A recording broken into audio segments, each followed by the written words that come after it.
Good day everyone. My topic for today is all about demographic transition. Demographic transition is a long-term trend of declining birth and death rates, resulting in substantive change in the age distribution of a population. So, ang demographic transition daw it is a transition occurring in a population.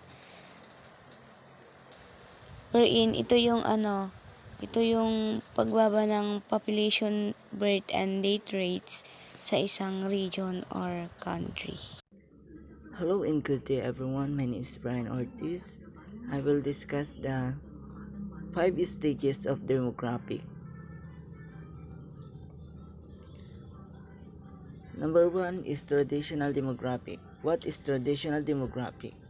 Traditional demographic, this is the high and balance of birth and death rates.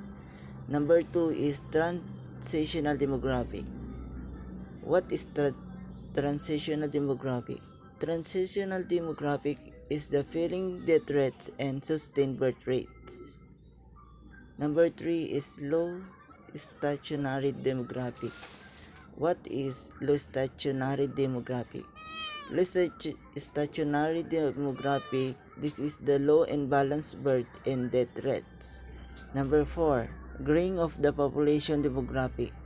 What is graying of the population demographic? Graying of the population demographic, this is the increased proportion of elderly people as a result of decreasing birth and death rates and increasing life expectancy. Number 5 is regression. What is regression demographic? Regression means this is the low births, migration, or increasing death rates among young adults due to trauma, acquired immunodeficiency syndrome or AIDS, early cardiovascular disease or CVD, mortality or what can result in a steady or declining population. So that's it. This is the 5 demographic transition. So, good day everyone. My name is Jamaica De Guzman and my topic for today is birth rate and death rate. So, what is birth rate? It is a term used to define the number of babies born every year per 1,000 people in population. This is the number of individuals born in the population in given amount of time. This is the ratio between the number of live-born birth in a year and average total of population of that year.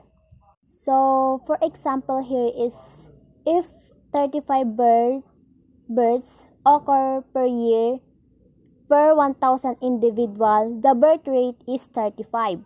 So, dito na nadidefine kung ilan every year ang napapanganak sa isang taon. Ganon. Next, death rate.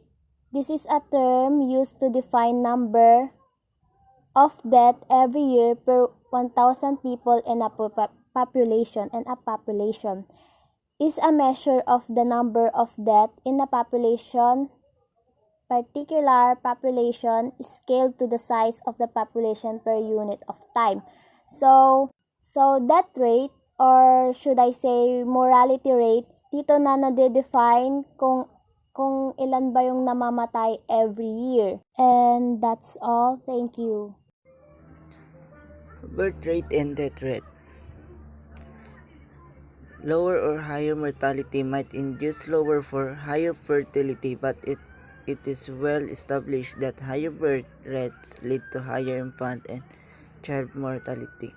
So it means the higher the birth rate, the higher the death rate, and the lower the death rate, the lower the death rate.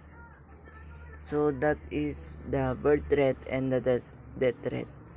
The high birth rates, falling death rates, and the higher death rates, falling birth rates, and stable death rates, falling birth rates. So that is the birth rate and death rate. So we have the demographic stage, the stage 1, the stage 2, and the stage 3. So I will discuss first the stage 1. Stage 1. The Demographic Transition Model (DTM) is characterized by a low population growth rate due to high birth rate, number of annual births per 1,000 people, and a high death rate, number of annual deaths per 1,000 people. So in this first stage, total population is in flux as a result of these variables, dynamic patterns neither being consistent from year to year. Because the birth rate and death rate are relatively equal to one another, there is little change in total population. So that is the stage 1. Stage 2. The Demographic Transition Model (DTM) is characterized by a rapid decrease in a country's death rate, while the birth rate remains high.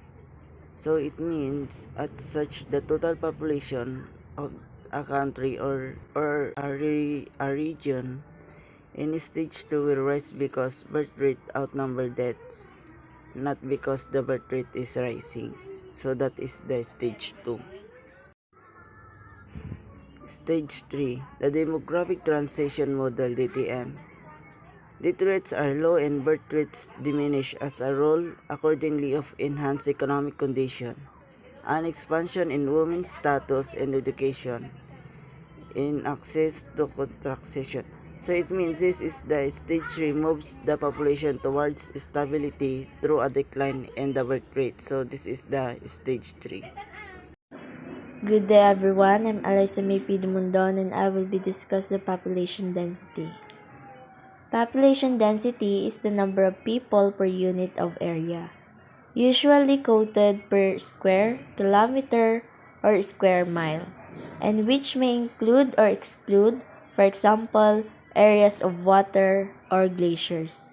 Commonly, this may be calculated for a country, city, another territory, or the entire world. Population density is the concentration of individuals within a species in a specific geographic locale. Population density data can be used to quantify demographic information and to assess relationship with ecosystem, human health, and infrastructure. Population density is the average number of individuals in population per unit of area or volume.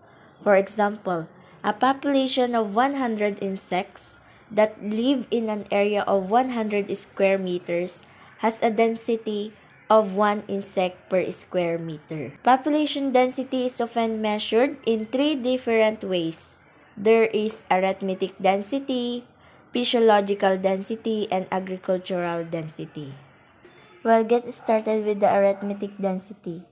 Arithmetic density is what most people think of when they hear the word population density. It's simply the total number of people divided by the total land area, also called real density. With arithmetic density under our belts, let's take a look at physiological density. Physiological density is the number of people per unit area of arable land. Explaining this a bit, arable denotes land that is suitable for growing crops. And when we say agricultural density, measures the number of farmers per unit area of farmland. If there is more land than farmers, the density of farmers in that land will be low, and thus more sustainable and efficient. There are several physical factors that affect population density, include water supply, climate, relief, vegetation, soils, and availability of natural resources and energy. Human factors that affect population density include social, political, and economic factors. So far, overpopulation is one of the most important problems facing humanity today. Our planet's health and wellness is being affected by the overpopulation of people on the planet.